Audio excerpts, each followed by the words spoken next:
Readingda time management. Xo'p, juda ham ko'p IELTS o'qiydiganlar readingda qiynaladi va ularning eng asosiy muammosidan bittasi bu time management. Ya'ni ular uchun 1 soat vaqt 40 ta savolga yetmaydi. Ya'ni test ishlashadi, boshlashadi, moklada yoki uyda o'zlari qilayotganda 1 soat mobaynida reading ishlaydi. Unda ham 20 ta savolga ulguradi va 20 ta savoldan bor yo'g'i 10 tasi to'g'ri. Xo'p, 1 soat o'tirib 20 ta savolga ulgurib 10 ta to'g'ri topgan odam esa o'zini o'zi O'tishtacha, hayvonlar! Xo'p, men bu videoda guys sizlarga mana shu time managementni muammosini hal qilib beraman. Hal qilish yo'lini ko'rsataman. Demak, tayyor bo'lsangiz, ketdik. Bitta narsani esdan chiqarmang. Avvalambor bu yerda hech qanaqa sekret yo'q. Shunchaki General English bilan readingni, grammarni yaxshilasangiz, time management o'zidan o'zi yaxshilanib ketadi. Lekin sizda grammar, vocabulary hamda General Englishni yaxshilashga vaqt yo'q bo'ladigan bo'lsa, ya'ni bir haftadan keyin yoki 10 kundan keyin imtihoningiz bo'ladigan bo'lsa, mana shu men aytgan usulda qiladigan bo'lsangiz, ancha foydali bo'ladi. Okay? Xo'p, e'tibor bering. Bu usul o'zi qayerdan chiqqan? Men eslayman, abituriyentlik paytimda matematikadan bizada har oy test bo'lardi va u testda 30 ta test bo'lardi. Men bir marta o'sha 30 talik testdan 2 dona to'g'ri ishlaganman. Buni sababi esa oddiy. Nimaga? Birinchi savolni to'g'ri topganman. Ikkinchi savol shunaqa chuqur o'ylantiradigan savol edi. Men 30 ta savolga berilgan 1 soatni hammasini mana shu qiyin savolga bag'ishlaganman. Endi natija qanaqa bo'lgan? Men umumiy hisobda 2 ta topganman 30 tadan. Sheriklarim bo'lsa 20 ta, 25 ta, 28 ta, 18 ta topgan, lekin qolgan birorta mana shu ikkinchi savolga to'g'ri javob bera olmagan.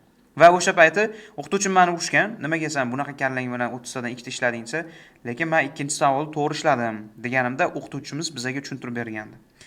Любой bitta testda, IELTSda ham shunaqa, matematikada ham shunaqa, DTMda savollarda ham shunaqa, 30 ta savolda ichidagi testlar 3 ta guruhga bo'linadi.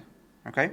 Bular osonlar, ya'ni oson savolchalar, o'rtacha savollar va qiyin savollar.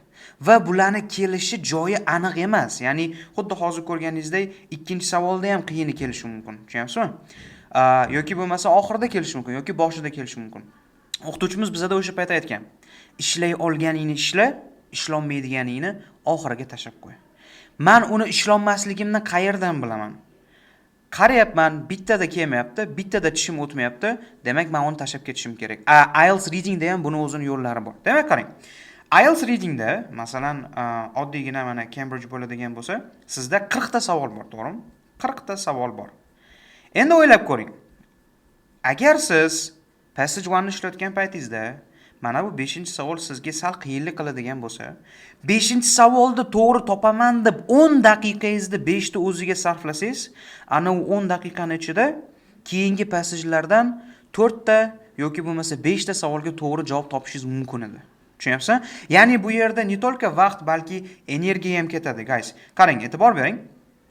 Sizda agar test boshida 100% energiyangiz bo'ladigan bo'lsa, okay? Oson savollarga mana bu 100% energiya bilan bang javob berganingiz yaxshi. Nimaga? Chunki ular oson chiqadi, siz ularni tushunasiz, tirs topib ketaverasiz. Ya'ni boshdan oxirigacha ishlaganingizda, misol uchun 40 ta savoldan bemalol 20 tasini ishlab bo'ldingiz. To'g'rimi? Qolgan vaqtingizga, qolgan mana yarim soat qoladimi, 20 minut qoladimi, endi o'rtacha va qiyin savollarga javob bersangiz bo'ladi. Ulardan ham, misol uchun 10 tasini agar to'g'ri topadigan bo'lsangiz, siz 30 ta ishlayapsiz 40 tadan. Tushunyapsizmi? Ikkinchi ssenariyda bo'ladigan bo'lsa, ikkinchi ssenariyda siz yo'q, men ketma-ket ishlayman, men tashab ketmayman birorta savolni deb o'sha qiyin savollarning ustida ham qotib turadigan bo'lsangiz, mana bu energiyangiz juda tezlik bilan ketadi, chunki siz chuqur o'ylayapsiz, topolmayapsiz, stress bo'lyapti, o'zingizga ishonchingiz tushib ketyapti, natijada energiya ham tushib ketyapti. Tushunyapsizmi? Unaqa holatda nima bo'ladi? Siz butun vaqtingizni, butun energiyangizni o'sha 10 ta savolga agar beradigan bo'lsangiz, imtihonda 7 ta topasiz 40 tadan. Demak, ikkita ssenariy. Qilishingiz kerak bo'ladigan narsa, demak, bilmagan savolingizni shundoq tashab ketib, biladiganlaringizni ishlab tashlang. Va yana bitta narsa, bu meni 2022-yil avgustda bo'lgan, o'zimning haqiqiy imtihonimda bo'lgan.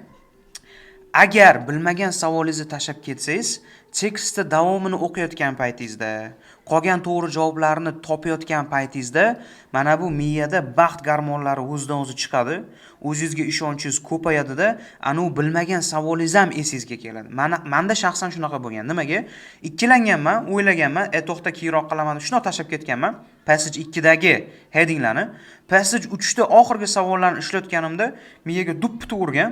To'xta, mana bunaqa edi-ku deb paragrafni ochganman, tekstni o'qiganman, haqiqatan ham o'zim o'ylagandek va javobni belgilaganman. Haqiqiy imtihonda IELTS readingim 8.5 chiqqan. Demak guys, time managementni hal qilishda yana bitta yo'lchasi sizga mana shu, lekin eng asosiy yo'li bu general Englishda vocabularyni hamda umuman olganda grammarni yaxshilaysiz va shundoq o'qib, shundoq javob tanlab ketaverasiz. Nasib bo'lsa, juda ham ko'p practice bilan sizga 1 soat ortib ham qoladi. Haqiqiy imtihonga kirganingizda 40 minutda 3 ta passage ishlaysizda, qolgan 20 minutda qani birorta chiroyli qiz kelibdimikan deb atrofga qarab o'tirasiz. Xo'p, sizga bugun o'rgatmoqchi bo'lgan narsam shu edi. O'ylaymanki foydali bo'ldi. Salomat bo'linglar.